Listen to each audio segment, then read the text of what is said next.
ఈరోజు మహిళా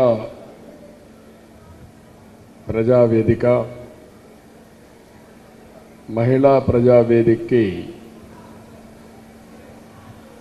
నా ఆడపడుచులందరికీ స్వాగతం, సుస్వాగతం. ఈరోజు మీ అందరితో కలిసి మాట్లాడడం చాలా ఆనందంగా ఉంది. ఒకప్పుడు డాక్రా సంఘాలు పెట్టినప్పుడు నేను ఇదే విధంగా మీటింగులు పెట్టి ఎక్కడికక్కడ మహిళా శక్తి ఏ విధంగా ముందుకు పోవాలనో ఆ రోజే మనం ముందుకు పోయిన కార్యక్రమాన్ని చూశాను.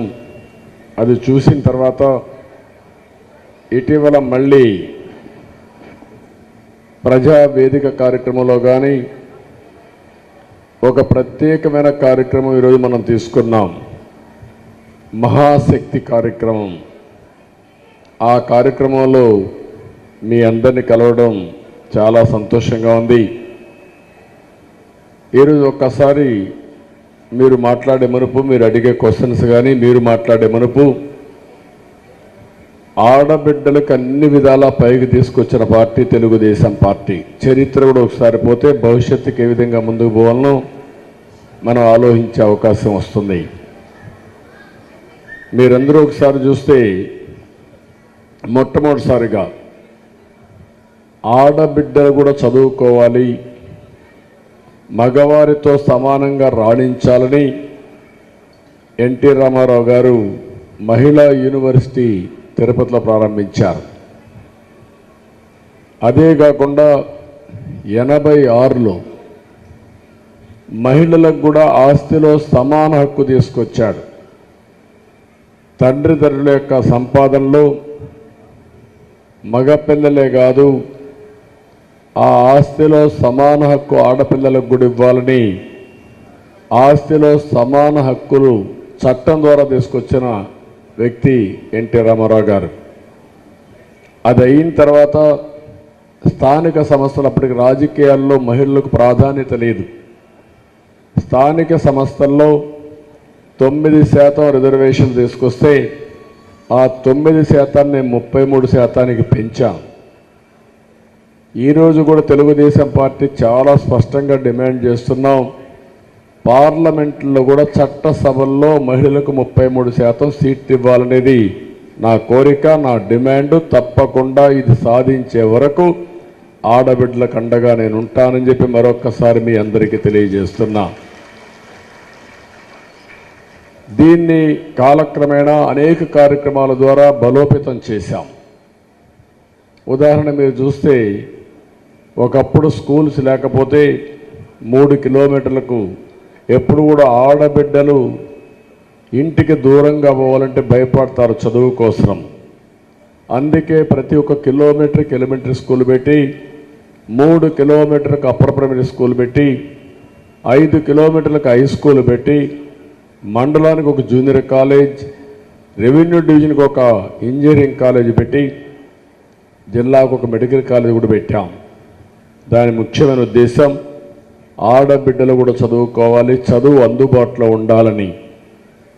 ఈరోజు ఏదైతే నాలెడ్జ్ ఎకానమీని మనం మాట్లాడుతున్నామో దీన్ని 30 సంవత్సరాల కంటే ముందు ఆలోచించి ఇలాంటి కార్యక్రమాలకు శ్రీకారం చుట్టిన పార్టీ తెలుగుదేశం పార్టీ. ఇంకొక పక్క మీరు చూస్తే నేను ఆ రోజు ఆలోచించింది, మహిళలకి ఆడబిడ్డలకి 33% చదువులో, ఉద్యోగాల్లో రిజర్వేషన్లు పెట్టాం. దానివల్ల జనాభాలో 50% ఉంటే 50% మంది కంటే కూడా ఎక్కువ మంది చదువుకునే విధంగా సీట్లు వచ్చే పరిస్థితికి వచ్చాయి. ఇలాంటి అనేక కార్యక్రమాలు. ఈరోజు ఒక్క విషయం మీరు గుర్తుపెట్టుకోవాలి, ఆడబిడ్డలు చిన్నప్పటి నుంచి కూడా వివక్షతకు లోనవుతున్నారు. కొంతవరకు తల్లులు కూడా కారణం. చిన్నప్పుడు మీరు పుట్టినప్పుడు ఏం చేస్తారంటే మనం అందరం తల్లిదండ్రులపైన ఆధారపడతాం. తల్లి తండ్రి ఇద్దరు ఆలోచిస్తారు ఏమని, ఆడబిడ్డ చదువుకోకపోయినా పర్వాలేదు, తొందరగా పెళ్లి చేసి ఒక చేతిలో పెడితే నా బాధ్యత అయిపోతాను, అక్కడి నుంచి ఆలోచిస్తారు మీరందరూ. అదేవిధంగా పెద్ద అయిన తర్వాత మీరు ఒకసారి ఆలోచిస్తే భర్త పైన ఆధారపడతారు. చిన్న ఖర్చులకు కావాలన్నా మీరు భర్త డబ్బులు ఇస్తే ఆ డబ్బులు ఖర్చు పెడతారు, లేకుంటే లేదు. మీకు ఆర్థిక స్వాతంత్రమే ఉండేది కాదు. ఆ తర్వాత పెద్ద అయితే పిల్లలు, నీ కడుపులో పుట్టిన బిడ్డ అంటాడు, నీకేం తెలియదు, నువ్వు ఇంట్లో వంట చేయి, వచ్చిన వాళ్ళకి కాఫీ అంతే నీ పని, దానికంటే ఎక్కువ మాట్లాడితే నీకేం తెలియదు అంటాడు. అవునా కాదా? మీరే ఆలోచించండి. అక్కడి నుంచి ప్రారంభమైనప్పుడు నేను చెప్పాను ఈ విషయాలని. ఒకప్పుడు డాక్రా సంఘాలు పెట్టినప్పుడు, నేను డాక్రా సంఘాలు పెట్టిన ప్రధానమైన ఉద్దేశం ఆడబిడ్డల్ని ఆర్థికంగా ఎదుగుదలకు తీసుకురావాలి. మీ దగ్గర డబ్బులుంటే మీ దగ్గర తాళం ఉన్నట్టు లెక్క. మీరు ఓపెన్ చేస్తే ఓపెన్ అవుతుంది, లేకపోతే క్లోజ్ అవుతుంది. అందరూ ఇంట్లో వాళ్ళు మీ మీద ఆధారపడతారనే ఉద్దేశంతోనే డాక్రా సంఘాలు పెట్టా. మహిళా శక్తి ఏంటో ప్రపంచానికి చాటి చెప్పింది మొదటిసారిగా డాక్రా సంఘాల ద్వారా అని చెప్పి మీ అందరికి తెలియజేస్తున్నా. ఆ రోజు అందరూ ఎగతాళి చేశారు. మీకు ఒక్కసారి జ్ఞాపకం చేసుకోండి. నేను డాక్రా సంఘాలను పిలిచి మాట్లాడుతూ ఉంటే మగవాళ్ళందరూ ఏమన్నారంటే, ఈ ఆడవాళ్ళందరూ హుషారైపోయారు, బ్యాగ్ తగిలించుకొని వెళ్తున్నారు, వీళ్ళ మాట వింటారంటే, ఏ ఆఫీసుకు పోయినా మీ మాట నేటిగా చేసిన పార్టీ తెలుగుదేశం పార్టీ. అది మీకు ఇచ్చిన నాయకత్వం. అక్కడి నుంచి ప్రారంభమైంది. డబ్బులు సంపాదించారు, డాక్రా సంఘాల్లో పొదుపు ఉద్యమం చేశారు. ఆ పొదుపు ఉద్యమంలో నేను కూడా రివాల్వింగ్ ఫండ్ ఇచ్చాను. ఇక్కడ కాదు, విదేశాలకు పోయి కూడా మీరు ఉపన్యాసాలు ఇచ్చారు.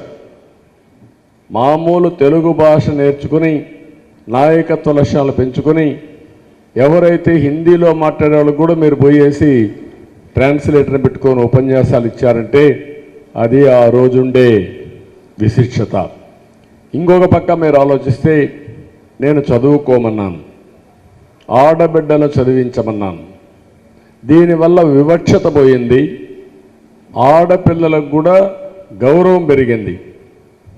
ఎప్పుడే చదువుకున్నారో ఉద్యోగాలు వచ్చాయి. ఈరోజు నేను చాలా వరకు అడుగుతూ ఉంటాను, మీ ఇంట్లో కూడా మీ ఊర్లో కూడా మీరు చూడండి, ఆడబిడ్డ మగబిడ్డ ఇద్దరు చదువుకొని ఉంటే ఇద్దరిని కంపేర్ చేయండి. పెళ్ళైనా కూడా చూసుకోండి. భర్త భార్య యంగ్స్టర్స్ ఉంటే ఎవరికి ఆదాయం వస్తుందని అడిగితే 100% ఆడవాళ్ళు ఎక్కువ సంపాదిస్తున్నారు. నాకు అప్పుడు అర్థం కాలేదు. ఇటీవల గూగుల్ మ్యాప్ చూస్తే ఒక ఐడియా వచ్చింది, చూడమని చెప్ప గూగుల్లో సెర్చ్ చేస్తే ఏమొచ్చిందంటే, ఆడవాళ్ళకు రైట్ బ్రెయిన్లో బ్లడ్ సర్క్యులేషన్ ఎక్కువగా ఉంటుంది, మగవాళ్ళకు లెఫ్ట్ బ్రెయిన్లో బ్లడ్ సర్క్యులేషన్ ఎక్కువ ఉంటుంది. కాబట్టి తెలివితేటల్లో ఆడవాళ్లే మగవాళ్ళ కంటే గొప్పని ఇటీవల శాస్త్రంలో కూడా నాలెడ్జ్లో కూడా ప్రూవ్ అవుతా ఉంది. ఈ విషయం మీరు గుర్తుపెట్టుకోవాలి. అందుకే భగవంతుడు కూడా మీకు ఆ సహనాన్ని ఇచ్చాడు, సృష్టికి మూల కారణంగా మిమ్మల్ని చేశాడు. అందుకే మగవాళ్ళకు బిడ్డలుగానే శక్తి వల్ల మీకే ఇచ్చాడు, గుర్తుపెట్టుకోవాలి. అదే మరి పిల్లల్ని పెంచడం కానీ ప్రయోజకులు చేయడం కానీ మీరే చేయగలుగుతున్నారు. ఆ ఓపిక, ఆ సహనం, ఆ మేనేజ్మెంటు, ఆ తెలివితేటలు మీకున్నాయి. అందుకే నేను ఈరోజు ఇవన్నీ కూడా మీరు చూసిన తర్వాత నేను చాలా ప్రయోగాలు చేశాను. 97లో ఆడబిడ్డ పుడితే దండగనుకునే పరిస్థితిలో ఆ రోజు బాలిక శిశు సంరక్షణ పథకం పెట్టి 5,000 రూపాయలు పుట్టిన ఆడబిడ్డ పేరుతో డిపాజిట్ చేసి బ్యాంకులో ఆ డబ్బు పెట్టి ఆ సర్టిఫికేట్ మీకు ఇచ్చాను. దానివల్ల 20 సంవత్సరాల లోపల ఆడబిడ్డ పైకి వచ్చిన తర్వాత, పెరిగిన తర్వాత చదువుకు డబ్బులు ఖర్చు పెట్టుకుంటూ కొంత డబ్బులు ఖర్చు కోసం, పెళ్లి కోసం కానీ తర్వాత ఖర్చుల కోసం కానీ ఆ డిపాజిట్లో మీకు ఇచ్చే విధంగా బ్యాంకులో పెట్టాను ఆ రోజు. అలాంటి వినూత్నమైన కార్యక్రమాన్ని చేశాం. ఆడపిల్లలు బయట పోయినప్పుడు ధైర్యంగా మాట్లాడాలనే ఉద్దేశంతోనే మగపిల్లలుంటే మగపిల్లలకైతే మీరు సైకిల్ కొనిస్తారు కానీ ఆడపిల్లలు కొనిరు. 8, 9, 10వ తరగతి చదివే పిల్లలందరికీ సమైక్య ఆంధ్రప్రదేశ్లోనే నేను సైకిళ్ళు ఇచ్చానంటే ధైర్యాన్ని పెంచడానికి ఇచ్చాను. ఆడబిడ్డలు ఎవరూ భయపడవలసిన అవసరం లేదని చెప్పి అవన్నీ కూడా మీకు ఇవ్వడం జరిగింది. ఇంకొక పక్క మీరు చూడండి, ఇంట్లో వంట చేసేటప్పుడు ఎంత ఇబ్బంది పెట్టారో. మీరు నన్ను మర్చిపోయారు కానీ నేను చేసిన పనులు మాత్రం గుర్తుపెట్టుకోలేకపోయారు. ఒకప్పుడు వంట చేయాలంటే కట్టెల పొయ్యి, ఆ కట్టెల పొయ్యిలో వంట చేస్తే బయట వస్తే కళ్ళలో నీళ్లు, అంటే ఆ పొగ, కడుపులో మంట. ఆ రోజు నా తల్లిని చూసా, నా ఆడబిడ్డలు ఎవ్వరికీ కష్టం రాకూడదనే ఉద్దేశంతో ఎవరు ఊహించిన సమయంలో దీపం కార్యక్రమం పెట్టి వంట గ్యాస్ ఇచ్చిన పార్టీ తెలుగుదేశం పార్టీ. 100% ఇచ్చాం. ఈ విషయం మీరు గుర్తుపెట్టుకోవాల్సిన అవసరం ఉంది. ఒకప్పుడు గ్రామాలకు వస్తే చాలా భయంకరమైన పరిస్థితులు. మరుగుదొడ్లు ఉండేటివి కాదు. మరుగుదొడ్డు లేకుండా కొన్ని పల్లెటూరులో రోడ్డు మీద మరుగుపోతే చాలా ఎవరన్నా కానీ వచ్చేటప్పుడు కానీ పోయేటప్పుడు కానీ లేకుంటే ఏదైనా కారు వస్తే ఆ లైట్లు వేసినప్పుడు కానీ ఎంత అవమానంగా ఫీల్ అయ్యాలంటే అంత అవమానంగా ఫీల్ అయ్యేవాళ్ళు.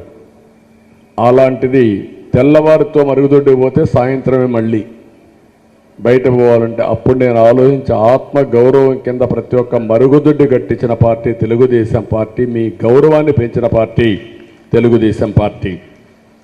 మొన్న కూడా డాక్రా సంఘాలకు నేను మీకు 8,500 కోట్ల రూపాయలు రుణమాఫీ చేశా. అదే మరి ఇంకొక పక్కన మీరు చూస్తే 10,000 కోట్ల రూపాయలు పసుపు కుంకుమ కింద ఇచ్చా. 11 రకాల ఉచిత వైద్య పరీక్షలు చేయించా. ఇంకొక పక్క అన్న అమృతహస్తం కింద గర్భిణీ స్త్రీలకి బాలింతలకు పౌష్టికాహారం ఇచ్చాం. నవజాతి శిశువులకు బేబీ కిట్లు, తల్లి బిడ్డ ఎక్స్ప్రెస్, బాలామృతం ఇలాంటి కార్యక్రమాలు ఇచ్చాం. కడాన కొన్ని ఇండ్లల్లో శ్రీమంతాలు చేయలేదంటే ప్రతి ఒక్క మహిళ కోరుకునే శ్రీమంతం కాబట్టి ఆ గౌరవాన్ని ఇవ్వాలనే ఉద్దేశంతోనే సామూహిక శ్రీమంతాలు చేశాం. పెళ్లి కానుక కార్యక్రమాన్ని తీసుకొచ్చాను. మీ పిల్లలు మిమ్మల్ని బాగా చూసుకోవాలి, తల్లి బిడ్డ అనుబంధాన్ని పెంచాలనే ఉద్దేశంతోనే తల్లికి వందనం తీసుకొచ్చి స్కూల్లో మీకు కాళ్ళు గడిగి మీ యొక్క ఆశీర్వాదాలు తీసుకున్నట్టుగా చేసిన పార్టీ తెలుగుదేశం పార్టీ. ఇదేం కొత్తగా ఇవన్నీ చేశాం. కానీ బ్రాడ్గా ఈరోజు ఏం జరిగిందని మీరు ఆలోచిస్తే మొత్తం వైసీపీలో కీచకులు ఉన్నారు. ఆడవాళ్ళపైన వేధింపులు చేసిన 3 ఎంపీ సీట్లు ఇచ్చారు. ఎంపీలు ఎమ్మెల్యేలు 408 కేసులు వీళ్ళపైన ఉన్నాయి. ఈరోజు నిత్యావసర వస్తువుల ధరలన్నీ పెరిగిపోయినాయి. నిత్యావసర వస్తువుల ధరల వల్ల ఇబ్బంది పడేది మహిళలే. మగవాళ్ళు డబ్బులు ఇచ్చేసి వెళ్ళిపోతారు. ఆ డబ్బుల్ని బ్యాలెన్స్ చేయడం మీరే. నేను అప్పుడెందుకనేవాడిని, కేంద్ర ఆర్థిక మంత్రి కంటే మా ఆడబిడ్డ బెస్ట్ ఫైనాన్స్ మినిస్టర్ అని. ఎందుకంటే మీకు అన్నీ తెలుసు. ఇచ్చిన 10,000ని ఎట్లా అడ్జస్ట్ చేయాలి, చదువుకి ఎంత ఖర్చు పెట్టాలి, నిత్యావసర వస్తువులకు ఎంత ఖర్చు పెట్టాలి, ఇంటి అద్దెట చేయాలి, అన్నీ తెలిసి మీరు బ్యాలెన్స్ చేసుకొని చేస్తారు. కానీ ఈరోజు మీరు చూస్తే పెట్రోల్ డీజిల్ పెరిగింది, కరెంటు ఛార్జీలు 8 సార్లు పెంచారు, పంచదార కందిపప్పు డబల్ సెంచరీ కొట్టేస్తూ ఉంది, 200 రూపాయలు అయిపోతూ ఉంది. బియ్యం, పామాయిల్, సన్ఫ్లవర్ ఆయిల్, మినప్పప్పు, లేకుంటే ఆలుగడ్డ, పాలు ఇన్ని కూడా పెరిగిపోయినాయి. ఈరోజు మీరు ప్రతి ఒక్క కుటుంబానికి సంవత్సరానికి మినిమం 40,000 రూపాయలు అదనంగా భారం మీ నెత్తినబడింది. ఈ విషయం మీరు గుర్తుపెట్టుకోవాల్సిన అవసరం ఉంది. వీళ్ళు కావాలని వైసీపీ వాళ్ళు మాట్లాడతారు, ఇది మా తప్పు కాదు, దేశమంతా ఉందని. కాదు, దేశంలో ఎక్కడా లేనటువంటి పెట్రోల్ డీజిల్. కర్ణాటకకి వెళ్ళండి, పక్కన ఉండే రాష్ట్రాలకు వెళ్ళండి, ఎక్కడా ఇంత ధర లేదు. రెండోది, కరెంటు ఛార్జీలు విపరీతంగా పెంచేశారు. ఒకప్పుడు 200 రూపాయలు కరెంటు ఛార్జీ ఉంటే ఇప్పుడు 800, 1000 రూపాయలు అయిపోయింది. 1000 రూపాయల కరెంటు ఛార్జీ ఉంటే 4,000 రూపాయలు నెలకు అయిపోయింది. 8 సార్లు పెంచే పరిస్థితికి వచ్చారు. కడాన లిక్కర్, మద్యం, ఇది పెద్ద సమస్య.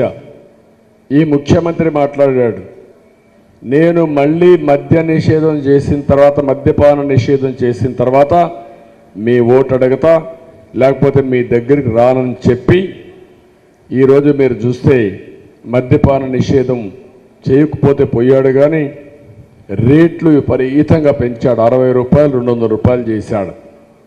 నాసిరకం బ్రాండ్ తెచ్చాడు. దానివల్ల అందరి ఆరోగ్యం చెడిపోయింది. ఈరోజు కర్ణాటకలో వేరే రాష్ట్రాల్లో ఉండే బ్రాండ్లు మన రాష్ట్రంలో లేవు. కారణం ఏంటంటే అక్కడ రేట్లు ఇటు రేట్లు కంపేర్ చేసుకుంటారు. కాబట్టి నాసిరకం ఉంటేనే సాధ్యమని చెప్పే ఉద్దేశంతో పెద్ద ఎత్తున నాసిరకం పెట్టి, సొంత బ్రాండ్లు పెట్టి మొత్తం మీ యొక్క రక్తాన్ని తాగే పరిస్థితికి వచ్చాడు. మీకు తెలిసినంతవరకు చాలా కుటుంబాలు చితికిపోయినాయి. ఇంకొక పక్క దీనివల్ల నష్టం ఏంటంటే గృహ హింస పెరుగుతూ ఉంది. తాగి వచ్చిన మగవాడు తాగిన మైకంలో ఏదంటది చేసే పరిస్థితికి వచ్చారు. ఇంకొక పక్క ఇది ఎక్కువ రేట్ అవుతా ఉందనే ఉద్దేశంతో గంజాయి తాగడం మొదలుపెట్టారు. గంజాయి తీసుకుంటే ఇంకా మీకు అందరికీ తెలుసు, మరి ఎవరు మన కంట్రోల్లో ఉండరు. దీనివల్ల మహిళలపైన అత్యాచారాలు జరుగుతున్నాయి, నేరాలు ఘోరాలు జరిగే పరిస్థితికి వచ్చింది. చాలా దారుణం. మహిళలపై జరిగే నేరాల్లో జాతీయ స్థాయి కంటే 44% మన రాష్ట్రంలో ఎక్కువగా ఉన్నాయి. లైంగిక వేధింపులు, సెక్సువల్ హరాస్మెంట్ చూస్తే ఆడబిడ్డలపైన 65% జాతీయ స్థాయి కంటే ఎక్కువ మన రాష్ట్రంలో ఉన్నాయి. అంటే ప్రతి ఒక్క 3 గంటలకు ఒక మహిళ పైన దాడి, ప్రతి 8 గంటలకు ఒక మహిళ పైన అత్యాచారం చేసే పరిస్థితికి వచ్చారు. ఇలాంటివి చూసినప్పుడు బాధేస్తుంది, చాలా వరకు ఆవేశం వస్తుంది. నేనున్నప్పుడే ఒక యాప్ తయారు చేసి మీకు ఇచ్చాను. దాన్ని ఇప్పుడు దిశ పేరుతో పెట్టి, ఆ దిశ లేదు, దశ లేదు, ఏమి యాక్షన్ లేదు. పోలీసు వ్యవస్థ రాజకీయ కక్షలకు ఉపయోగపడతాం తప్ప మహిళా రక్షణకు ఉపయోగపడే పరిస్థితి లేకుండా పోయింది. ఇంకో పక్క నిర్భయ నిధులు, నిర్భయ బాధితుల కోసం కేంద్ర ప్రభుత్వం డబ్బులు ఇస్తే దాన్ని 16-19లో 5.4% తీసుకుని బ్రహ్మాండంగా దాన్ని ఖర్చు పెట్టాం. ఈరోజు అది తగ్గిపోయి 1.4%గా పడిపోయి అది కూడా ఉపయోగించలేని పరిస్థితికి వస్తున్నారు. ఇలాంటివన్నీ చూస్తే 33% వాళ్ళు డబ్బులు ఇచ్చిన ఆ డబ్బులు ఖర్చు పెట్టి ఆడబిడ్డలకు రక్షణ ఇవ్వడం కానీ, ఎవరైనా ఆడబిడ్డలు ఇబ్బందిలో ఉంటే అలాంటి వాళ్ళకి సహాయం చేయడం కానీ అవి కూడా చేసే పరిస్థితి లేకుండా పోయింది. ఈరోజు ఆడబిడ్డల పైన జరిగే దాడుల్లో 76% మద్యానికి బానిసై గృహహింస తప్ప ఇంకోటి లేని పరిస్థితి వస్తూ ఉంది. ఇలాంటి చెప్పుకుంటూ పోతే మన రాష్ట్రంలో మీరు ఒకసారి చూస్తే సురక్షితమైన రాష్ట్రాలు అంటే సేఫ్టీ, అలాంటి మహిళలు సేఫ్గా ఉన్నారా అనే రాష్ట్రాల్లో చూస్తే మన స్థానం 22వ స్థానం. బీహార్, ఉత్తరప్రదేశ్ కంటే వెనకనున్నాం. ఒకప్పుడు ఎవరైనా మాట్లాడితే బీహార్ గురించి మాట్లాడేవాళ్ళు, ఈరోజు ఆంధ్రప్రదేశ్ గురించి మాట్లాడే పరిస్థితికి వచ్చారు. ఇలాంటివన్నీ ఒకరిని కాదు, అంగన్వాడీ ఉన్నారు, వాళ్లకు అన్యాయం జరిగింది, మొత్తానికి అన్యాయం జరిగే పరిస్థితి వచ్చింది. నేను బ్రీఫ్గా మీకు జరిగిన విషయాలు చెప్పాను. ఈరోజు అందుకే మళ్ళీ చాలా సమస్యలు ఉన్నాయి రాష్ట్రంలో. 4.5 సంవత్సరాలుగా ఈ రాష్ట్రంలో ఒక అరాచక పాలన, ఒక రాక్షస పాలన. ఒకటే ఉద్దేశం, ప్రజలు ఏమైనా పర్వాలేదు, మా దోపిడీ ఆగకూడదు. ఇసుక దోపిడీ 40,000 కోట్లు, 40 లక్షల మంది భవన నిర్మాణ కార్మికులు రోడ్డు మీద పడిపోయారు. మద్యం మీద 1,000 కోట్ల రూపాయలు దోపిడీ. ఇంకొక పక్క ఎక్కడ చూసినా సహజ సంపద అంతా దోచేసే పరిస్థితి వచ్చారు. కానీ పేదవాడిని గురించి పట్టించుకునే పరిస్థితి లేదు. ఈరోజు మీరు చూశారు, మొన్న 100 రూపాయలు అమ్మింది టమోటా, ఈరోజు రూపాయి అమ్మతా ఉంది. కనీసం రూపాయి అమ్మిన తర్వాత బాధ్యత కలిగిన ప్రభుత్వం రైతు ఏమవుతాడో ఆలోచించుకొని యాక్షన్ తీసుకునే పరిస్థితులు లేరు. అంటే ప్రభుత్వమే లేదు. వీళ్ళకి కావాల్సిన వచ్చిన ఆదాయం వస్తూ ఉందా?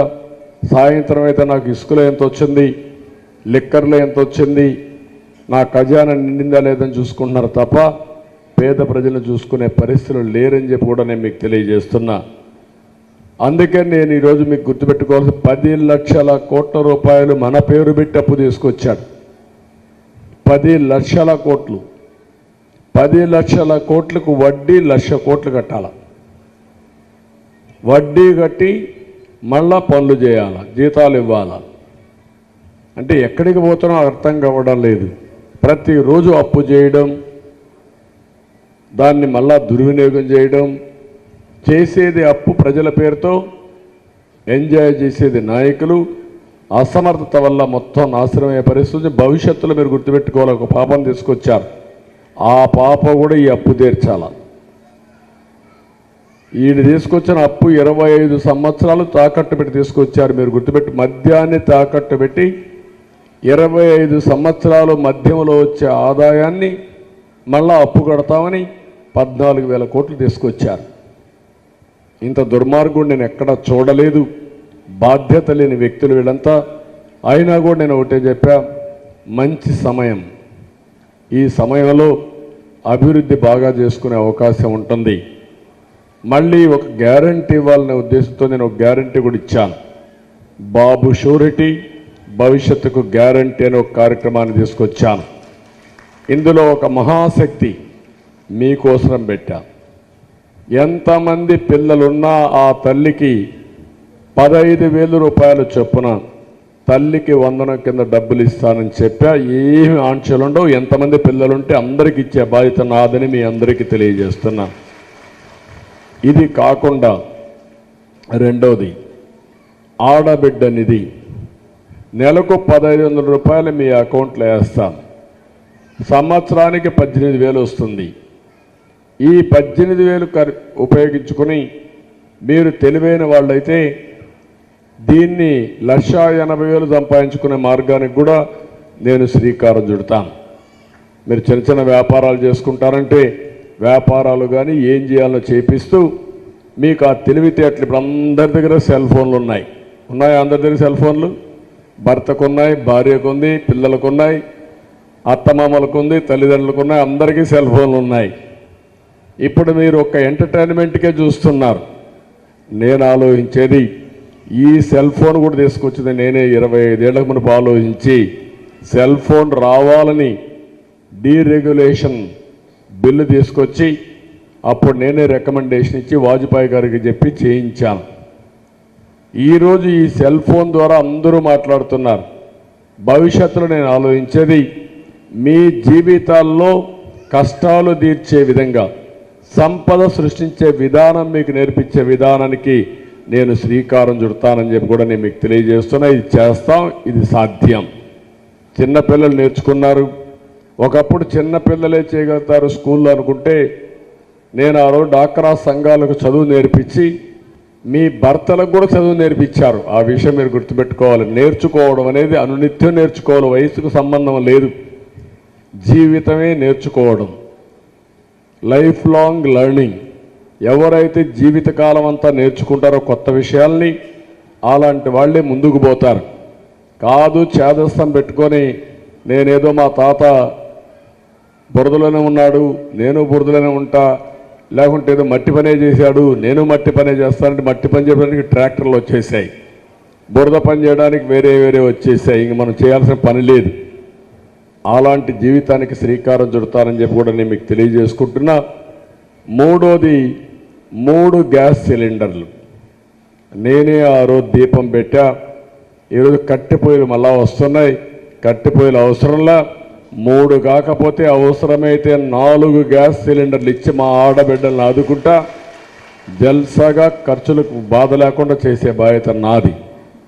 ఇంకొకటి, బయట పోవాలంటే ఇప్పుడు మీరు ఇక్కడ రావాలంటే ఆలోచించేవాళ్ళు. ఇక్కడ రాకపోతే నేనేం మాట్లాడి మీకు తెలియదు. అందుకే నేను ఆలోచించా, ఉచిత ఆర్టీసీ బస్ సౌకర్యాన్ని కల్పిస్తాం. మీరు ఎక్కడికి పోయినా తెల్లవారితో లేసి అత్తగారింటి నుంచి అమ్మగారింటికి వెళ్ళండి, లేదంటే ఎంఆర్ఓ ఆఫీస్కి వెళ్ళండి, ఎక్కడికి పోయినా పని చేసుకొని మళ్ళీ సాయంత్రం దర్జాగా ఇంటికి రండి. ఒక్క పైసా ఖర్చు లేకుండా ఉచిత ప్రయాణం ఏర్పాటు చేసే బాధ్యత నేను తీసుకుంటున్నాను. ఎవరు అడిగే పరిస్థితి ఉండదు. జిల్లా వరకు పర్ల వాళ్ళకి అర్థమవుతుంది. జిల్లా వరకు ఎక్కడికైనా వెళ్ళొచ్చు. ఇవన్నీ ఏ విధంగా ఇంకొక పక్క మీ పిల్లల ఉద్యోగాలకు గ్యారంటీ ఇస్తున్నా, 20 లక్షల ఉద్యోగాలు క్రియేట్ చేస్తాం. ఇంకొక పక్క 20 లక్షలే కాకుండా ఉద్యోగం వచ్చే వరకు మీ మీద ఆధారపడకుండా 3,000 రూపాయల ఆర్థిక సహాయం చేసే బాధ్యత, నిరుద్యోగ వృత్తి ఇచ్చే బాధ్యత నాది. ఆ డబ్బులు ఇస్తూనే ఉద్యోగం చేసే బాధ్యత తీసుకొస్తాం. ఇంకొక పక్క ఇండస్ట్రీసే కాకుండా ఇంట్లో కూర్చొని పనిచేసే విధానాన్ని కూడా వర్క్ ఫ్రమ్ హోమ్ కూడా శ్రీకారం చుడుతున్నా. ఇంట్లోనే కూర్చోవచ్చు, నేరుగా అమెరికా కంపెనీ పనిచేయచ్చు, ఆస్ట్రేలియా కంపెనీకి పనిచేయచ్చు, డబ్బులు సంపాదించుకోవచ్చు. బోరు కొడితే మరగానపల్లి లాంటి ఊర్లో ఒక వర్క్ స్టేషన్ పెడతాం. మంచి గార్డెన్లో ఒక వర్క్ స్టేషన్ పెట్టి మీ పిల్లలు ఇక్కడ వచ్చి పని చేసుకొని మళ్ళీ ఇంటికి వచ్చే ఏర్పాటు కూడా చేస్తాం. అలాంటి ఏర్పాటు కూడా శ్రీకారం చుడతాం. అక్కడే శిక్షణ ఇప్పిస్తాం. వాళ్ళు బాగా శిక్షణ చేసుకున్న తర్వాత వేరే కంపెనీలు వేయచ్చు, వేరే దేశాలకు పోవచ్చు. ఏది కావాలంటే చేసే పని విధానానికి కూడా శ్రీకారం చుడతాం. రైతును కూడా ఆదుకుంటాం. 20,000 రూపాయలు ఇచ్చాం. వ్యవసాయం లాభసాటిగా చేస్తాం. ఫైనల్గా నేను ఒకటే చెప్తున్నా, బీసీలు కానీ, మైనారిటీలు కానీ, ఎస్సీలు కానీ, ఎస్టీలు కానీ, పేదవాడు ఎక్కడుంటే అక్కడ నేను ఉంటా. నేను ఒకే ఆలోచన చేశా. పేదరికం అనేది ఒక చరిత్రలో కొంతమంది వ్యక్తులకు, కొంతమంది సమాజంలో వచ్చిన సమస్య ఇది.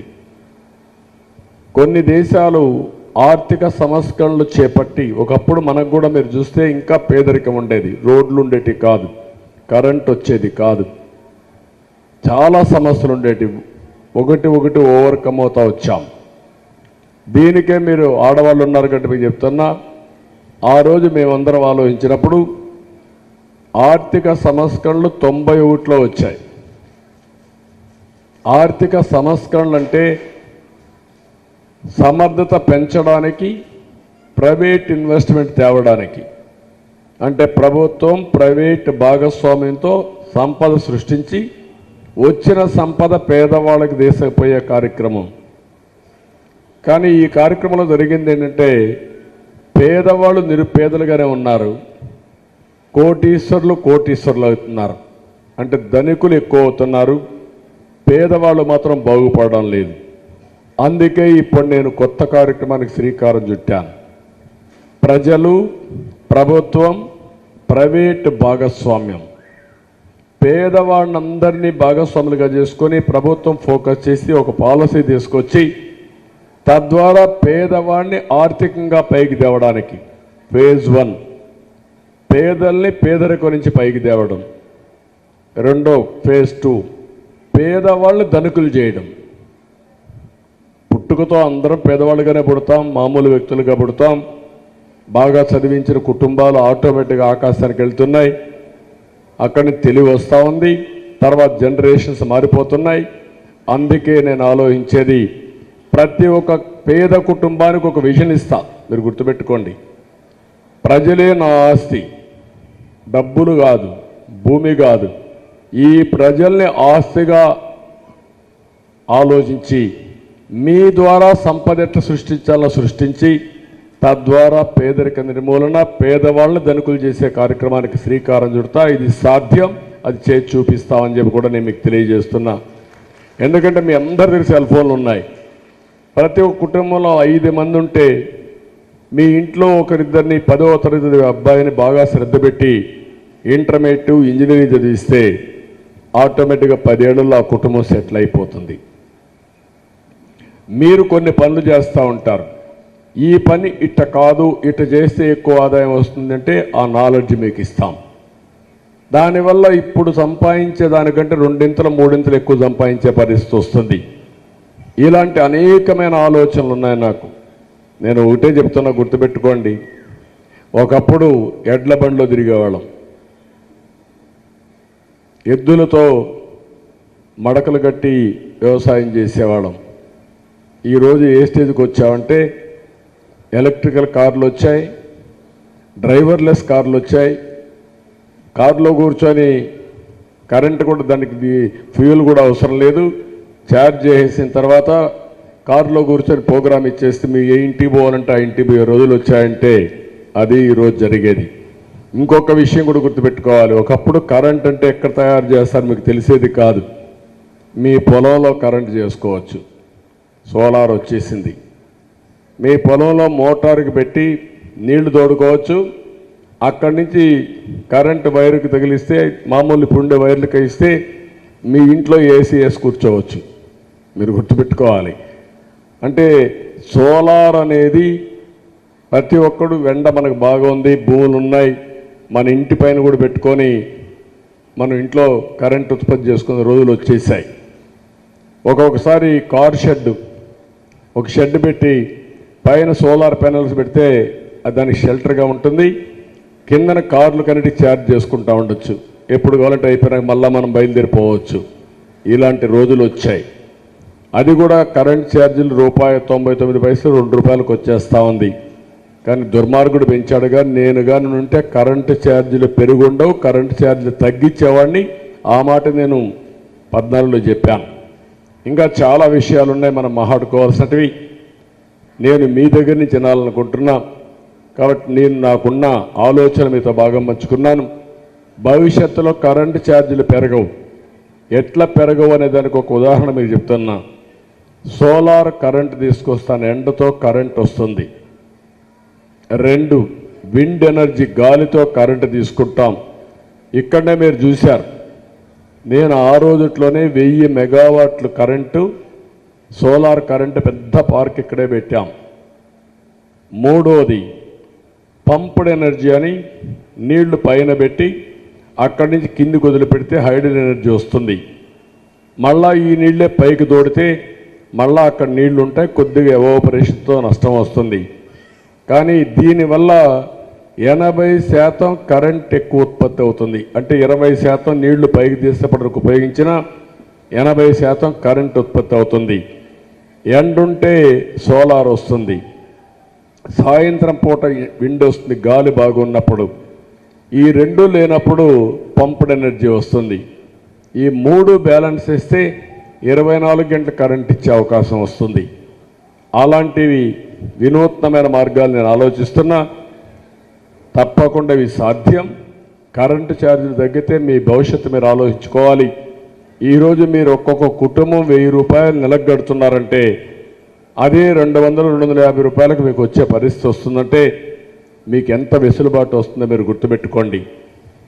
అదే మాదిరిగా మీ వాహనాలకు పెట్రోల్ డీజిల్ లీటర్ ₹100 ఖర్చు పెడుతున్నారంటే అదే రేపు రాబోయే రోజుల్లో ₹10 మీ కిలోమీటర్కు ఉపయోగపడినా ₹5 ఉపయోగపడినా అంటే దీంట్లో 1/10 ఉంటుంది. 10వ వంతు డబ్బులతో మీరు ఎక్కడికి పోవాలో ప్రయాణం చేసే అవకాశాలు వస్తాయి. ఇలాంటి చాలా ఆలోచనలు ఉన్నాయి. అవన్నీ నేను మాట్లాడతాను. ఒకేసారి మాట్లాడితే కూడా మీకు అర్థం కాకపోవచ్చు. మీరు నన్ను ఫాలో అవుతూ ఉండండి. మీ చాలామంది నాకు ఇది ఒక సమస్య కూడా ఉంది. 25 ఏళ్ల ముందు నేను చెప్పిన మాటలు కొంతమంది విన్నారు, వాళ్ళు ఈరోజు కోటీశ్వర్లు అయిపోయారు. కొంతమంది నేను చెప్పింది వినకుండా మామూలుగా ఇప్పుడు హైదరాబాద్ మీరు చూసుంటారు. మీరు చాలామంది హైదరాబాద్ పోతా ఉంటారు.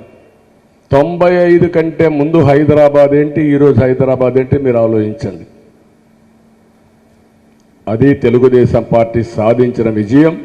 ఈ దేశానికి దశ దిశ నిర్ణయించిన విధానం అది అందరూ ఫాలో అవుతున్నారు. మొదట చేసింది తెలుగుదేశం పార్టీ కాబట్టి ఆ అడ్వాంటేజ్ తెలుగు వారికి వచ్చింది. ఇది మనస్ఫూర్తిగా మిమ్మల్ని అభినందిస్తూ ఈ రోజు నుంచి నేను ఒకటే ఆలోచిస్తున్నా. మగవాళ్ళు తటపటాయిస్తారు కానీ ఎప్పుడు నేను చెప్పిందంతా ఆడవాళ్ళే విన్నారు, మా ఆడబిడ్డలే విన్నారు.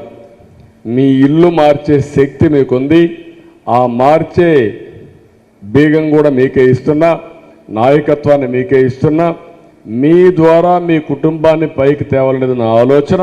తప్పకుండా చేసి నా నిజాయితీ నిరూపించుకుంటానని మరొక్కసారి తెలియజేసుకుంటూ అందరికి కూడా మనస్ఫూర్తిగా అభినందనలు, ధన్యవాదాలు.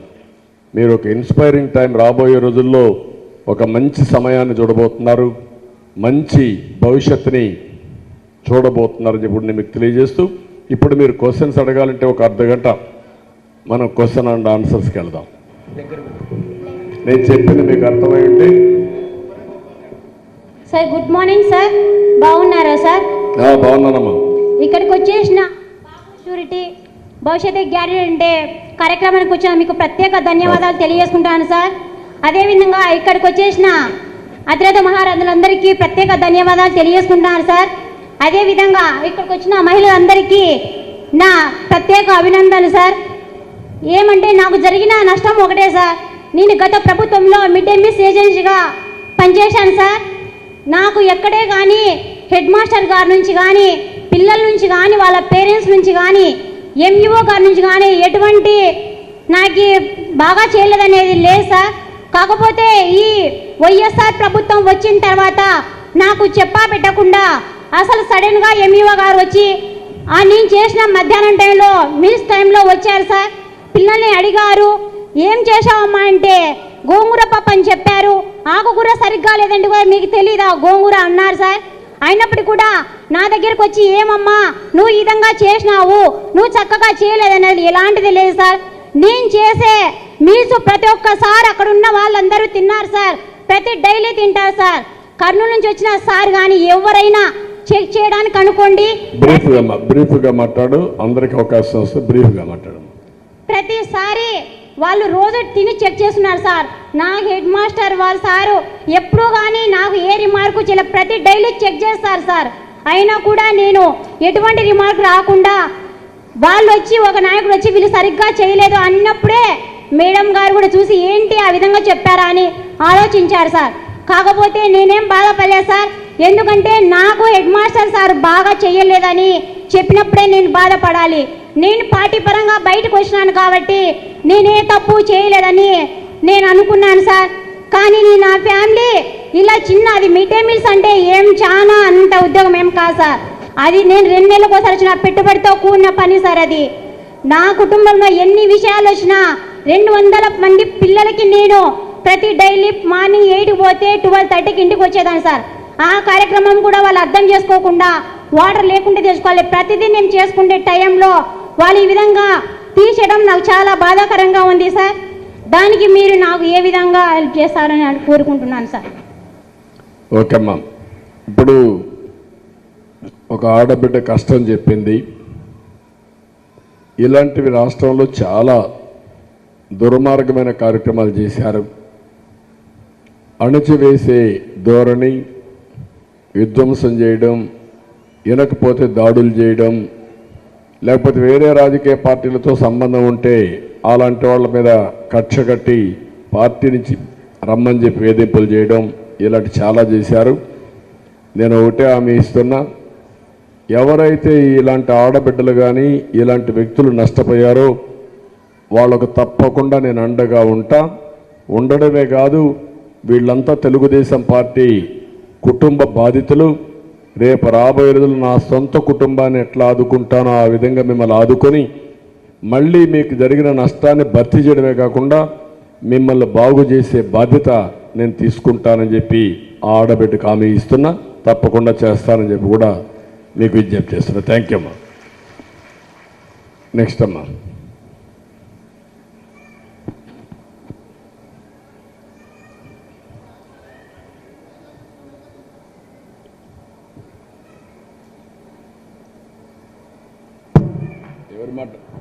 హలో నమస్తే సార్, నా పేరు రాము సార్, కర్నూలు సార్ నాది. ఏది మరి నీకు ఎందుకు ఇచ్చారు? ఇక్కడ మహిళలకే ఇచ్చాం మైకులు, ఓన్లీ మహిళలే. ఇది ఎక్స్క్లూజివ్ సెషన్. నీకేమైనా ప్రత్యేకత ఉందా?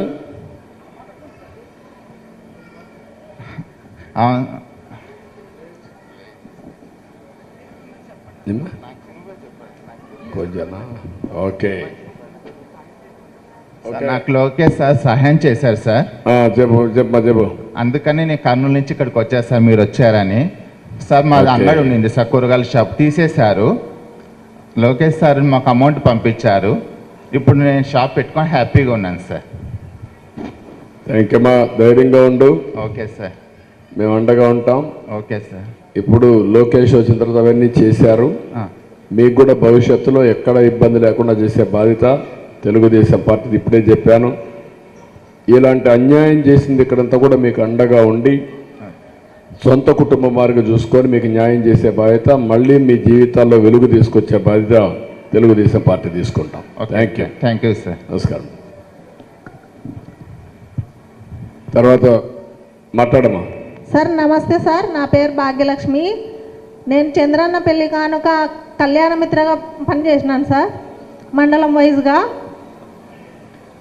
మీరు ప్రజల్లో అనునిత్యము ఇట్లా యాక్టివ్గా తిరుగుతుంటారు కదా సార్, మీ సీక్రెట్ ఏంటో చెప్పాలి సార్. అందరు మహిళల కోరిక సార్ అది. ఏదమ్మా? మీరు ఎప్పుడు ప్రజలలో అనునిత్యము అసలు అలుపేరు కాకుండా తిరుగుతూనే ఉంటారు సార్. అసలు నేను చిన్ననాటి నుంచి చూస్తూనే ఉన్నాను. మీరు ఇంత యాక్టివ్గా ఎలా ఉన్నారో అసలు ఎవరికి అర్థం కావడం లేదు సార్. మహిళలే ఆశ్చర్యపోతున్నారు సార్. థ్యాంక్ యూ అమ్మా. ఏమనుకుంటున్నావు నువ్వు? సార్ మీరేమనుకుంటున్నారు? నీకు ఒక ఆలోచన ఉంటుంది కదా నన్ను చూస్తే. మీరే చెప్పాలి సార్. నేను చిన్ననాటి నుంచి చూస్తూనే ఉన్నా, మీరు అలాగే ఉన్నారు సార్. అంటే రెండు ఉన్నాయమ్మా. కూర్చోమ్మా. ప్రతి ఒక్కరూ గుర్తుపెట్టుకోవాల్సింది, మనం చేసే పనిలో ఆనందం పొందాలి. నేను ప్రజల కోసం పనిచేస్తున్నాను. పని చేసినప్పుడు ఈ పని నాకు ఆనందాన్ని ఇస్తుంది. దానివల్ల ఇంకా రెట్టింపు ఉత్సాహం, ఎనర్జీ లెవెల్స్ పెరుగుతూనే ఉంటాయి. నేను అందుకే ఉదయం నుంచి సాయంత్రం వరకు పనిచేస్తూనే ఉంటాను. ఎప్పుడు నాకు ఫెటిక్ రాదు. మీరు అలసిపోతారుగా, నేను అలసిపోను. రాత్రి నిద్రపోవాలి కాబట్టి నిద్రపోతాను, ఛార్జ్ అయిపోతూ ఉంటాం మళ్ళీ బ్యాటరీ మారిగా. రెండోది, తినే తిండి కూడా చాలా ఇంపార్టెంట్. అందరం భోంచేయాలి. భోంచేసే భోజనం కూడా న్యూట్రిషియస్ ఫుడ్ తీసుకుంటే, బ్యాలెన్స్డ్గా తీసుకుంటే బాడీకి ఎనర్జీ ఉంటుంది, మైండ్ కూడా అలర్ట్గా ఉంటుంది. అట్లా కాకుండా ఏదంటే తింటే సమస్యలు కూడా వస్తాయి. బాడీకి కావాల్సింది, శరీరానికి పౌష్టికాహారాలు కావాలి. కార్బోహైడ్రేట్స్ మితంగా కావాలి, ప్రోటీన్ కావాలి, విటమిన్స్ కావాలి, మైక్రో న్యూట్రిషన్ వాల్యూస్ కావాలి. ఇవన్నీ ఉంటాయి. అవన్నీ కూడా బ్యాలెన్స్ చేస్తే వీలైనంత వరకు మీ ఆరోగ్యం ఎప్పుడు సంపూర్ణంగా ఉంటుంది. ఇప్పుడు అందుకే నేను ఒక మాట చెప్తున్నా, ఇంకా రాబోయే రోజుల్లో టెక్నాలజీ వచ్చేసింది. మీ ఫోన్ ద్వారా మీ ఆరోగ్యం చూసుకునే పరిస్థితికి వచ్చారు. గుర్తుపెట్టుకోండి. రాత్రి నిద్రపోయారు, బాగా నిద్రపోయారు లేదని మీ ఫోన్ ద్వారా చూసుకునే పరిస్థితికి వచ్చారు. మీరు తినే తిండి కూడా కరెక్ట్గా ఉందా లేదా అని ఒక సెన్సార్ ఉంది. అల్ట్రా హ్యూమన్ సెన్సార్ పెట్టి చూస్తే ఆటోమేటిక్గా న్యూట్రిషన్ వాల్యూస్ అన్నీ వస్తూ ఉంటాయి. కార్బోహైడ్రేట్స్ ఎక్కువ కానీ ఇవన్నీ వస్తే గ్లూకోజ్ లెవెల్స్ అన్నీ వస్తూ ఉంటాయి. అది కూడా చూసుకుంటే, బ్యాలెన్స్ చేసుకుంటే వీలైనంత డాక్టర్ దగ్గరికి పోయే పని ఉండదు. నేను అందుకే చెప్పాను ఒక మాట, మీరు గుర్తుపెట్టుకోండి. టెక్నాలజీ ఎంత పెరిగిపోయిందంటే సక్రమంగా మీ సెల్ ఫోన్లోనే మీరు ఉపయోగించుకోగలిగితే మీ సెల్ ఫోన్ మీకు ఒక గైడ్గా పనిచేస్తుంది, ఒక మిత్రుడిగా పనిచేస్తుంది, ఒక నాలెడ్జ్ పార్ట్నర్గా పనిచేస్తుంది. ఇప్పుడు డెమోక్రటైజేషన్ ఆఫ్ నాలెడ్జ్ వచ్చేసింది. మీరు చాట్ జీపీటీకి వెళ్తే చాట్ జీపీటీ అనే దాంట్లో నీకు ఏ సమస్య ఉన్నా 80% నాలెడ్జ్ ఊబరైజేషన్లో ఉంటుంది. దాంట్లో ఉంటుంది 80% ఉంటుంది. ఒకప్పుడు గురువు దగ్గరికి పోవాలి, ఇప్పుడు గురువు దగ్గరికి పోయే మునిపి ఇంట్లో కూర్చొని మీరు ఇవన్నీ ఉపయోగించుకునే పరిస్థితి వస్తుంది. అందుకే నేను ఒక మాట చెప్పాను, రాబోయే 5 ఏళ్ళు 10 ఏళ్ళు 20 ఏళ్లలో వినూత్నమైన మార్పులు రాబోతున్నాయి. ఆరోగ్య విషయంలో, చదువు విషయాల్లో, వ్యవసాయ విషయంలో, లేకుంటే ఒకటి కాదు అన్ని విషయాల్లో కూడా చాలా మార్పులు రాబోతున్నాయి. అది మనం ఉపయోగించుకుంటే మన కుటుంబం బాగుపడుతుంది, వ్యక్తిగతంగా మీ ఆరోగ్యం బాగుంటుంది, మీకు కూడా బాగుంటుంది. కాబట్టి నా జీవిత రహస్యం ఒకటి, మితంగా తినడం, కోరికలు తగ్గించుకొని లేనిపోని డబ్బులు, కొంతమంది డబ్బులు పిచ్చి ఉంటుంది. నాకు ఎప్పుడు డబ్బులు పిచ్చి లేదు. మీరు బాగా మంచి చేశాడు అని చెప్పితే నాకు ఆనందం. దానికోసమే పనిచేస్తున్నా ఇన్ని సంవత్సరాలుగా, ఇప్పుడు పనిచేస్తా. నా కుటుంబం బాగుండడం కాదు, ఈ రాష్ట్రంలో ఈ దేశంలో ఉండే ప్రజలు కానీ ముఖ్యంగా 10 కోట్ల మంది తెలుగు వాళ్ళు బాగుండాలనేది నా కోరిక. వీళ్ళు అగ్రస్థానంలో ఉంటే అదే నేను ఆశించిన ఆశయం కూడా. దానికోసమే పనిచేస్తున్నా. డెఫినెట్గా రాబోయే రోజుల్లో అలాంటి చేస్తాను. మిమ్మల్ని కూడా కోరుతున్నా, మీరు కూడా నేను చెప్పింది అప్పుడప్పుడు ఆలోచించుకోండి. ఇప్పుడు నా దగ్గర రింగ్ ఉంది.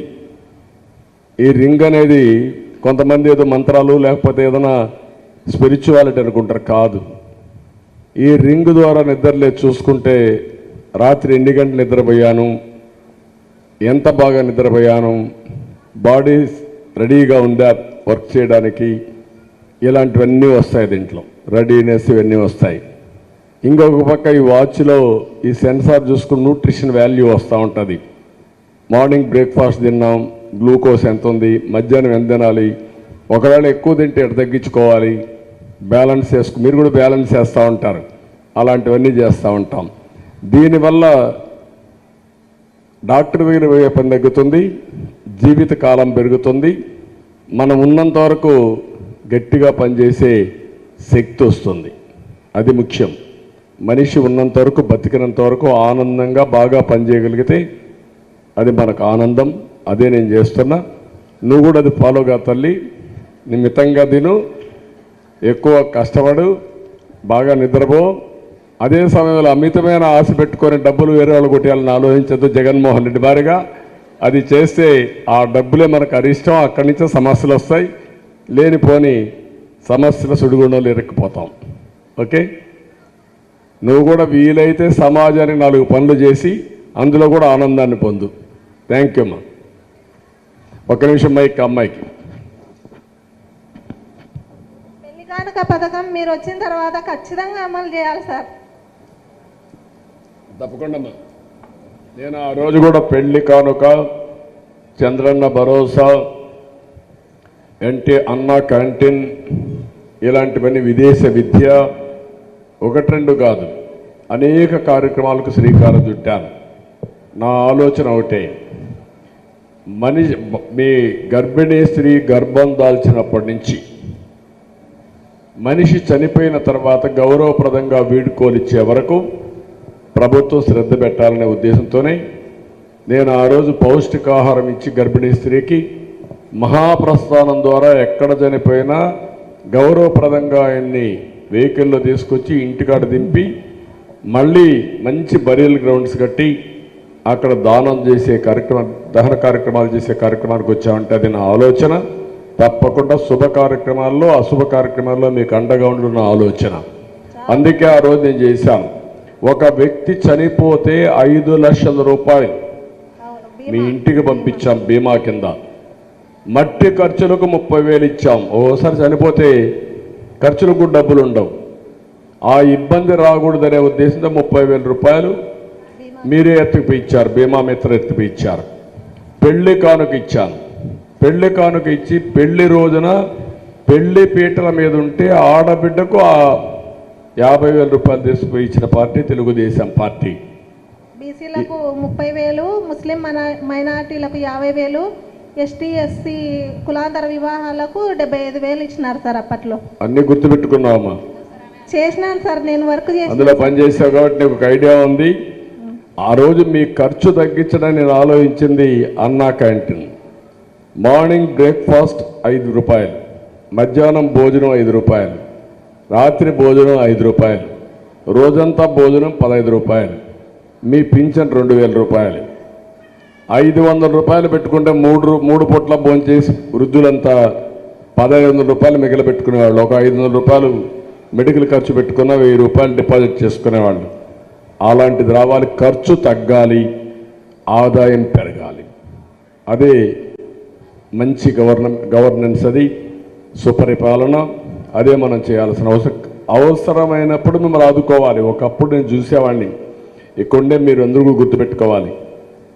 ఒక సంక్రాంతి వస్తే, ఒక రంజాన్ వస్తే, ఒక క్రిస్మస్ వస్తే కొంతమంది పండుగలు చేసుకునేవాళ్ళు. నేను అది ఆలోచించిన తర్వాత రంజాన్ తోఫా తీసుకొచ్చాను, క్రిస్మస్ గిఫ్ట్ తీసుకొచ్చాను, సంక్రాంతి కానుక తీసుకొచ్చాను. కొంతమంది అన్నారు సంక్రాంతి కానుక రంజాన్ తోఫా రెండు ఇవ్వాలంటే పర్వాలేదు, ముస్లిం సోదరుల్లో పేదరికం ఉంది, రెండు ఇవ్వాలని ఇచ్చిన పార్టీ తెలుగుదేశం పార్టీ అని చెప్పి కూడా నేను మీకు తెలియజేస్తున్నా. ఇట్లా అనేక విషయాల్లో మనం ముందుకెళ్ళాం. థ్యాంక్ యూ అమ్మా. మా కళ్యాణ మిత్రులందరి తరపు నుంచి ధన్యవాదాలు sir. Thank you sir. Thank you. నమస్తే సార్, రమ్మా. నా పేరు షఫియా సార్, వార్డ్ నెంబర్గా పనిచేస్తున్నా సార్. సార్ ఎమ్మెల్యేలని గోండాలుగా గుండాలుగా మాట్లాడడం ఫ్రీగా మాట్లాడడం, ఇంట్లో మాట్లాడడం ఫ్రీగా మాట్లాడడం, ఏం బాధ లేదమ్మా, నువ్వు ఫ్రీగా మాట్లాడు. లేయమ్మా, లేచి ఫ్రీగా మాట్లాడడం. సార్ ఎమ్మెల్యేలని గుండెలుగా పనిచేస్తున్నారు సార్. స్థానిక ఎమ్మెల్యేలుగా వాళ్ళు చేయాల్సిన పనులు వాళ్ళు చేయకుండా దౌర్జన్యాలు అవన్నీ చేస్తున్నారు సార్. మాకు ప్రజలకు ఏం ఇబ్బంది, మమ్మల్ని ఎవరు రక్షిస్తారు సార్? దౌర్జన్యాలకు భూగర్జాలు అవన్నీ ఎక్కువ అయిపోయినాయి సార్. థ్యాంక్ యూ అమ్మా. అదేమా నేను ఏదంటే ప్రజలకు అండగా ఉండవలసిన ప్రజాప్రతినిధులు బాధ్యత తీసుకొని మీకు ఏ ఇబ్బంది లేకుండా చూడవలసిన వాళ్ళు ఈరోజు చూస్తామంటే నేరస్తులు కూడా రాజకీయాల్లోకి వచ్చేసారు, ఎమ్మెల్యేలు అయిపోయారు. రెండోది ప్రజల ఆస్తుల్ని దోచుకోవడం, అడ్డంగా వస్తే వాళ్ళ మీద దాడులు చేయడం. ముఖ్యమంత్రి అనేవాడు ప్రతి ఒక్కదానికి జవాబుదారీతనంగా ఉండాలి. ఆ జవాబుదారీతనం ముఖ్యమంత్రికి లేదు. అతను అందరి మీద ఎదురుదాడి చేయడం మొదలుపెట్టాడు. ఎప్పుడైతే ముఖ్యమంత్రి చెడు మార్గాన్ని వెళ్ళాడో ఎమ్మెల్యేలందరూ కూడా చెడు మార్గానికి వెళ్ళిపోయారు. ఇప్పుడు ముఖ్యమంత్రికి అడిగే ధైర్యం కూడా లేదు.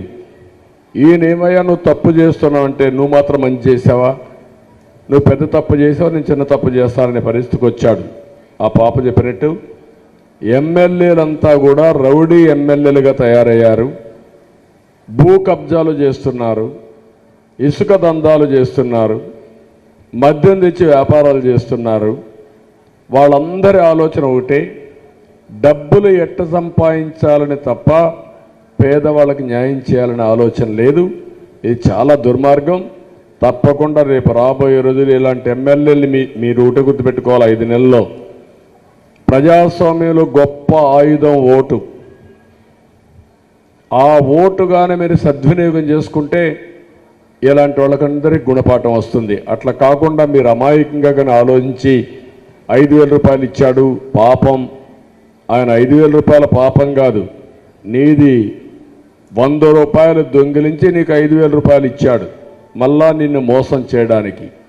ఈ విషయం మీరు గుర్తుపెట్టుకొని మంచికి మీరు ప్రోత్సాహం చేసి ధర్మాన్ని మీరు కాపాడుకుంటే ధర్మం మిమ్మల్ని కాపాడుతుంది. కానీ అధర్మాన్ని మీరు ప్రోత్సహిస్తే అధర్మమే మిమ్మల్ని దహనం చేసే పరిస్థితి వస్తుంది, నష్టం చేసే పరిస్థితి వస్తుంది. దయచేసి అన్ని మతాలు చెప్పేది ఈ విధానమే, దాన్ని మీరు గుర్తుపెట్టుకోవాల్సిన అవసరం అని చెప్పి తెలియజేసుకుంటూ, తప్పకుండా రాబోయే రోజుల్లో మీలాంటి వాడికి ఇబ్బంది లేకుండా చేసే బాధ్యత నాది, సుపరిపాలన తీసుకొచ్చే బాధ్యత నాదని మా ఆడబిడ్డకి విజ్ఞప్తి చేస్తున్నాను. థ్యాంక్ యూ అమ్మా. Next anybody? సార్ నమస్తే సార్, నా పేరు స్నేహ. ఈ మధ్య మీరు ప్రజల్లో తిరుగుతున్నారు సార్. ఇంట్లో వాళ్ళతో మాట్లాడే సమయం మీకు కుదురుతుందో కుదరదో? మాట్లాడే సమయం కుదిరితే ఎవరికి ఫోన్ చేస్తారు? లోకేష్ గారికా, మీ భార్య భువనేశ్వర్ గారికా, లేక మీ మనవాడి గారికా? ఓకే అమ్మా, గుడ్. అప్పుడప్పుడు ఎంత బిజీగా ఉన్నా మీలో కూడా కుటుంబ విషయాలు కూడా తెలుసుకోవాలని ఆలోచన ఉంటుంది, మీ సొంత విషయాలే కాకుండా. ఎప్పుడు కూడా అమ్మా నేను ఎప్పుడు టైం దొరికినా ప్రతిరోజు ఒకసారి మా మిస్సెస్కి ఫోన్ చేస్తా, ఆవిడతో మాట్లాడతా. టైం ఉంటే మా మనవడితో కూడా ఎప్పుడన్నా మాట్లాడతా. హైదరాబాద్ పోయినప్పుడు కానీ కలిసినప్పుడు కానీ మిగిలిన వాళ్ళతో మాట్లాడుతూ ఉంటాం. ఏదైనా రాజకీయాల్లో ఏదైనా అవసరమైతే క్లారిఫికేషన్స్ అవసరమైతే లోకేష్తో మాట్లాడుతూ ఉంటాం. కాబట్టి మీ అందరి మాదిరిగానే మీకు ఎక్కువ టైం ఉంది, నాకు తక్కువ టైం ఉంది. భగవంతుడు తక్కువ టైం ఇచ్చాడు నాకు, ఎందుకంటే మీ అందరి బాధ్యత ఉంది కాబట్టి తక్కువ టైం ఉంటుంది. ఉండే టైంలో మేనేజ్ చేసుకుంటూ ముందుకు పోతున్నాం.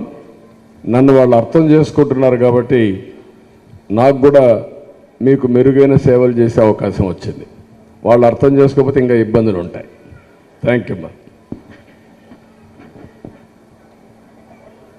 మైక్.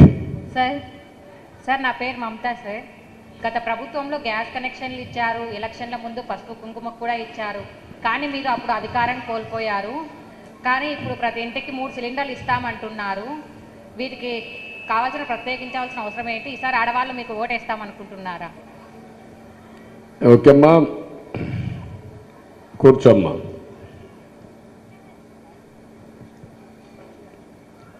మీరు ఒక విషయం గుర్తుపెట్టుకోవాలమ్మా. నేను హైదరాబాద్ని అభివృద్ధి చేశాను. 95 నుంచి 2004 నేను మ్యాక్సిమం డెవలప్ చేసింది సైబరాబాద్ ఆ ప్రాంతంలో చేశాను. కానీ అక్కడ కూడా మా పార్టీ ఓడిపోయింది అప్పట్లో. ఈరోజు హైదరాబాద్లో నేను చేసిన అభివృద్ధి చాలామంది మర్చిపోయారు. 30 ఏళ్లలో మనం చేసిన పనులు ఇప్పుడు కొత్తగా వచ్చిన వాళ్ళు 30 ఏళ్ళ తర్వాత పుట్టిన వాళ్ళు చాలామందికి ఉద్యోగాలు వచ్చాయి. కానీ ప్రతి ఒక్కరికి ఒక ఆత్మ ఉంటుంది, మనస్సు ఉంటుంది, మనస్సాక్షిగా పనిచేయాలి. ఎయిర్పోర్ట్కి పోయినప్పుడు నేను దిగినప్పుడు ఆ ఎయిర్పోర్ట్ నేను కట్టానని ఎవరు గుర్తించకపోవచ్చు, కానీ అది చేసి ఇంతమందికి బెనిఫిట్ వచ్చిందనేది నాకు ఆనందాన్ని ఇస్తుంది. ఔటర్ రింగ్ రోడ్డు ఎక్కినప్పుడు అందరూ పోతూ ఉంటారు కానీ ఎవరు కట్టారో ఆలోచించరు. అది ప్రారంభించింది నేను ప్రారంభించారని ఆనందం ఉంటుంది. నువ్వు సెల్ ఫోన్ వాడుతున్నావు, నన్ను గుర్తుపెట్టుకోవు, ఎట్లొచ్చింది గుర్తులేదు, కానీ సెల్ ఫోన్ లాభం మాత్రం నీకు తెలుసు. అది చూసినప్పుడు 25 ఏళ్ళకు మునిపే నేను ఆలోచించి తీసుకొచ్చాను. మీరందరూ సెల్ ఫోన్లు వాడుతున్నారంటే నాకు ఆనందాన్ని ఇస్తుంది. నేను చేసిన పని వల్ల మీకు లాభాలు జరిగినప్పుడు దానివల్ల వచ్చే తృప్తే నాకు ఆనందం. ఓట్లు అనేది బై ప్రోడక్ట్. నా ఉద్దేశం ప్రకారం ఓట్లు కూడా కావాలి. కొంతమంది పనులు చేయకుండా కూడా కాలక్షేపం చేస్తారు, మోసాలు చేసి కూడా గెలుస్తూ ఉంటారు.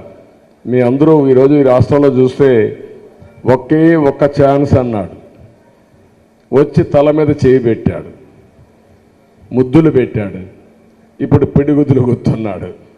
అందరూ నష్టపోయారు, ఒక్కరు కాదు, ఏ వర్గం కూడా ఆనందంగా లేదు. మీరు ఆలోచించండి, 5 ఏళ్లలో మీ ఖర్చులు ఎంత, మీ ఆదాయం ఎంత?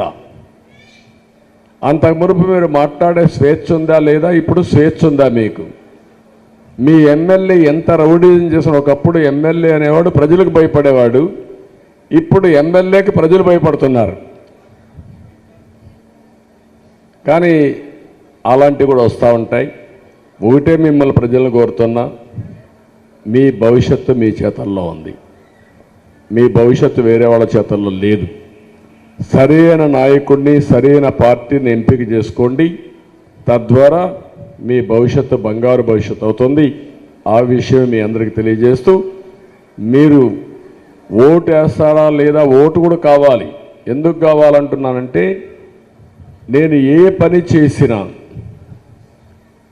నేను ఒకప్పుడు చేశానంటే నాకు అధికారం ఉంది కాబట్టి చేశాను. నాకు అధికారం లేకపోతే నాకు అవకాశం లేదు ఒక పాలసీ తీసుకురావడానికి, మార్పు తీసుకురావడానికి. అలాంటప్పుడు నేను ఏం చెప్పినా థియరీ అవుతుంది, పుస్తకాలు రాయించి నేను. కానీ ఒక రాజకీయ పార్టీ ద్వారా ఒక ప్రభుత్వం వచ్చినప్పుడు చేసిన పనులు వాస్తవం. దానివల్ల మీకు బెనిఫిట్ వస్తుంది.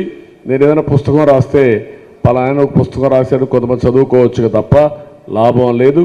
అందుకే నేను మిమ్మల్ని అందరినీ కోరేది, ఒక నాయకుడు, మంచి నాయకుడు ఉంటే రాష్ట్రం బాగుపడుతుంది, ఒక మంచి నాయకుడు ఉంటే దేశం బాగుపడుతుంది, ఒక మంచి నాయకుడు ఉంటే గ్రామం బాగుపడుతుంది, ఒక మంచి వ్యక్తి కుటుంబంలో తయారైతే ఆ కుటుంబం బాగుపడుతుంది.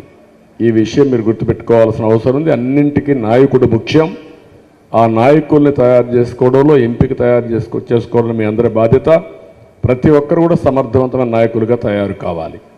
Thank you Chellam. నేను చెప్పేది నీకు సరిపోతుంది అనుకుంటాను.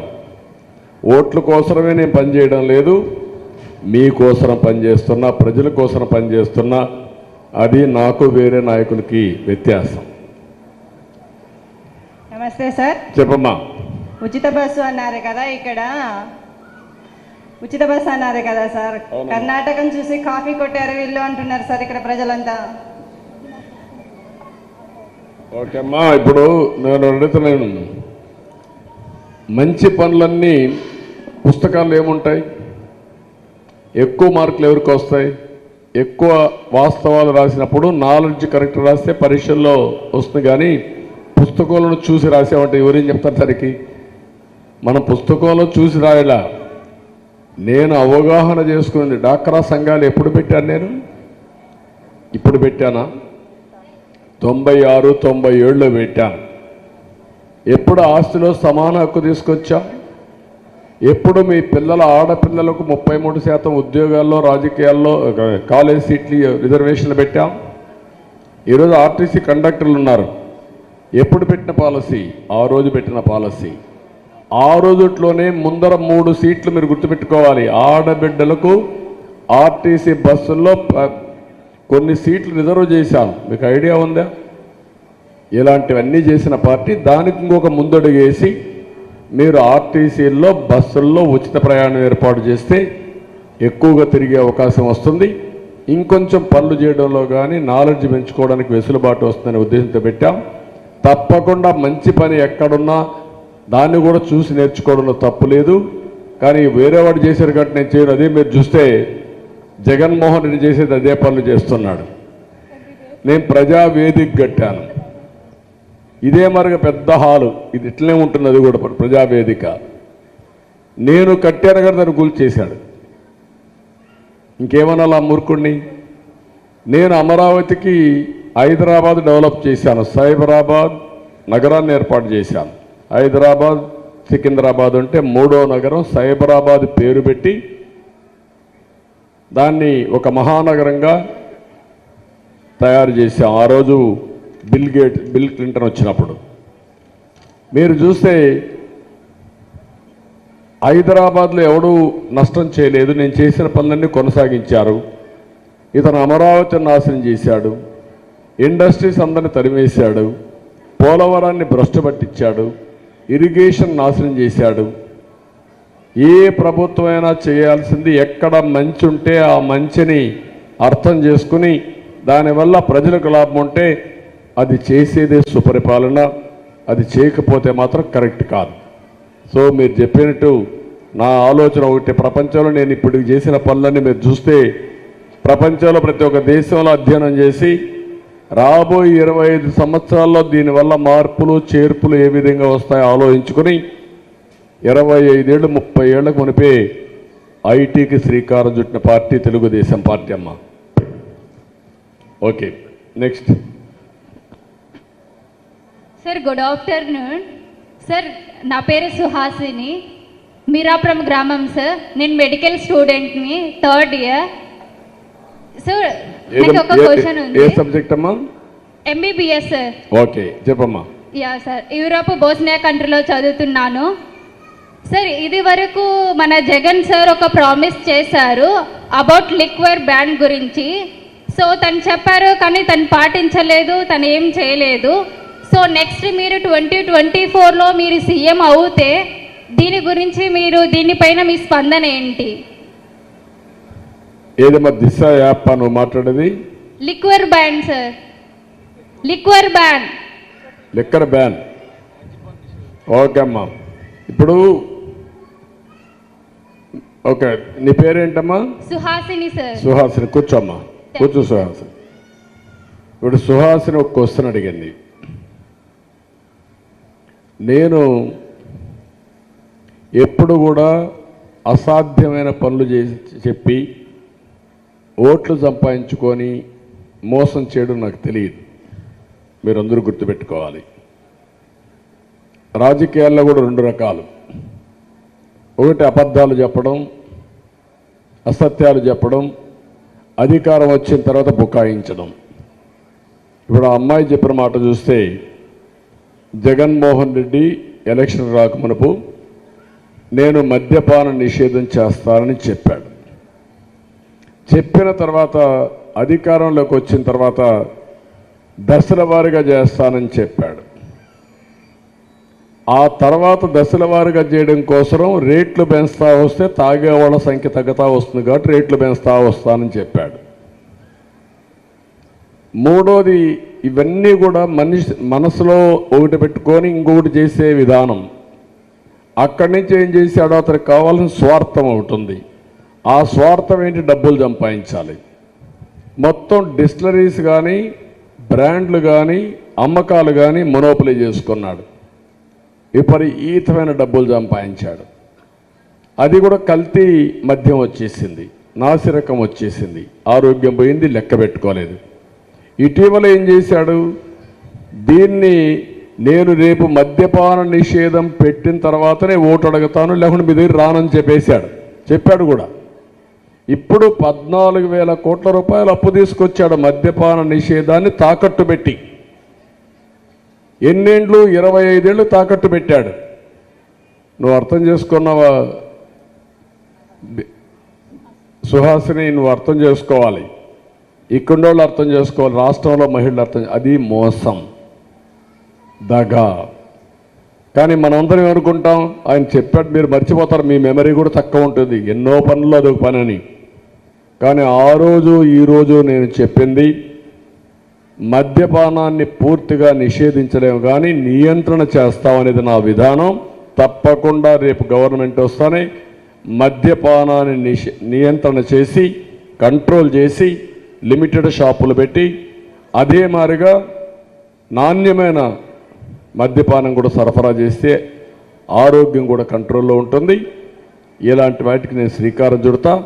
కానీ చేయలేని పని నేను ఎప్పుడు చెప్పను, అది మంచిది కూడా కాదు, అది మోసం చేయడం తప్ప నేను ఆ పని చేయను. విశ్వసనీయత అనేది మనం చేసే పనుల వల్ల వస్తుంది. 45 ఏళ్లుగా నేను ఈరోజు మీరు ఒక్కటి గుర్తుపెట్టుకోవాలి, నేను చెప్పింది చేసిన దానికి ఫలితాలు వచ్చాయి. మైక్ ఇస్తాను.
కదండి, నువ్వు చెప్పింది మళ్ళీ నేను మోరగా మాట్లాడతాను. మరి ఏదో నాకు వినపడలేదు, నువ్వు చెప్పింది అర్థం కాలేదు, నేను మాట్లాడతా మళ్ళా తర్వాత మాట్లాడతా. అంటే వినపడదు కదా, ఓకే మరి నేను మాట్లాడతా. ఇంకా ఓకే, అందరికి ఎవరమ్మా? లాస్ట్ నమస్తే సార్.